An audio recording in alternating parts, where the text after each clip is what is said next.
are very distorted. Around the United States, there are fundamentally three ideas which emerge.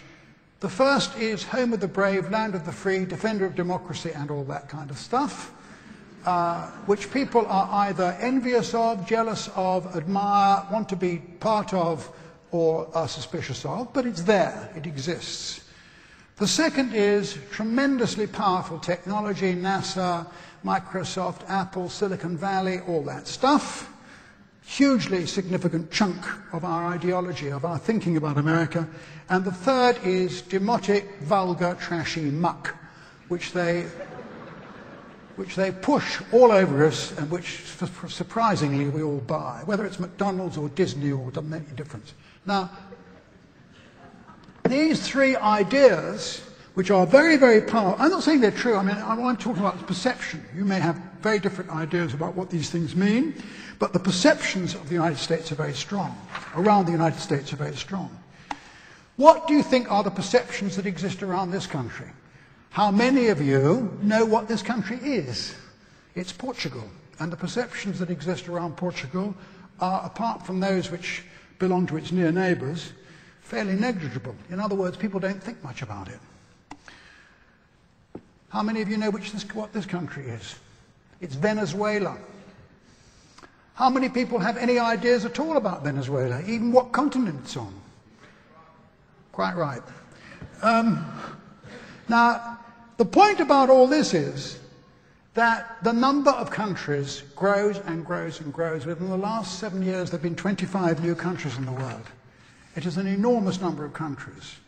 And countries do, in fact, compete with each other. They compete with each other emotionally in terms of the amount of the audience's mind that they consume.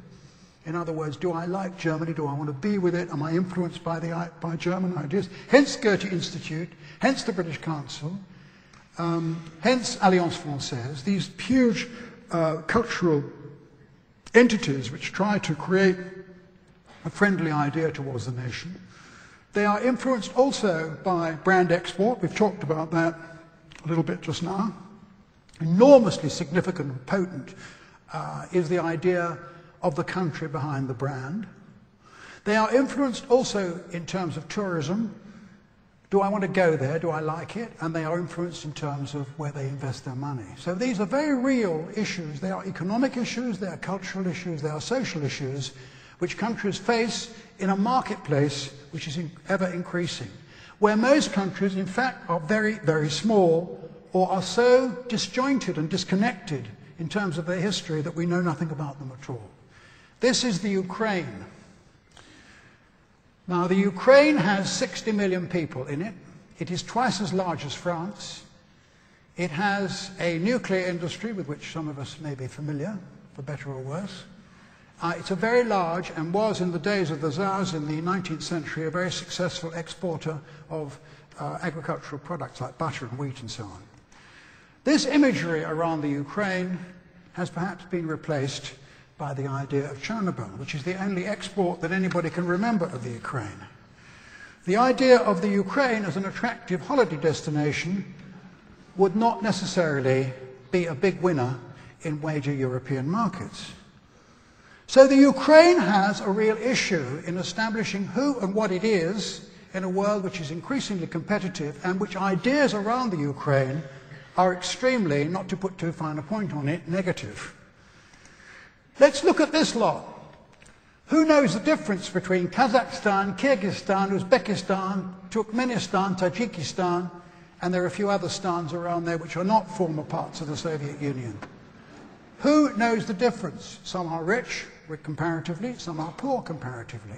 Some are comparatively dictatorial, dictatorships, some are comparatively democratic. Some are comparatively big, some are comparatively small. Now, for those countries, and of course all of them dislike each other intensely, needless to say. Now, for those countries, making a difference between one and the other is as important as life and death. So these issues of tourism, of brand export, and of inward investment are increasingly linked with the national idea. In other words, the nation, in some way or another, whether it likes it or not, is turning into a brand. Sun, sea and sand, tourism. Sun, sea and sand are a commodity.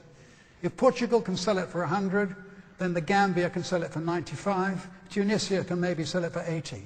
So if you want tourism, you cannot rely simply on sun, sea and sand because you will be in the commodity business. You have to sell your culture, your history, your food, your background. You have to sell a great deal more. Quite difficult competing with a baby. A great deal more of what you have intrinsic to the nation. So the issue of tourism then is linked, very, very closely linked with what the nation needs to say about itself. What France or Italy or Germany or Britain or the United States can say is very different, each from the other, about why you should come and visit them. Tourism is an intrinsic part of what they are and of what they need to project, but the tourism will be different. It simply cannot be sun, sea and sand. Inward investment is an extremely important issue. An organization like SONI can invest in the Czech Republic, it can invest in Slovenia, it can invest in Wales, it can invest in anywhere. And this whole issue of how you invest and where you invest is an issue for each of these regions really to fight for very, very hard. Brand export we've talked about already, and I don't need to refer to that again. There's another issue, which is that the nation, very, very many nations, are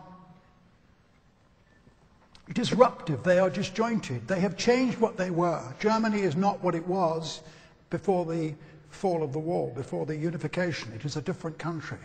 Australia, this is Sydney Opera House, is a different country, has become a different country in the last 25 years since it reorientated itself towards the geography of its position. In other words, since it started becoming part of Asia and inviting Asian immigration and ceasing to be part of an Anglo-American nexus. White Australia is dead.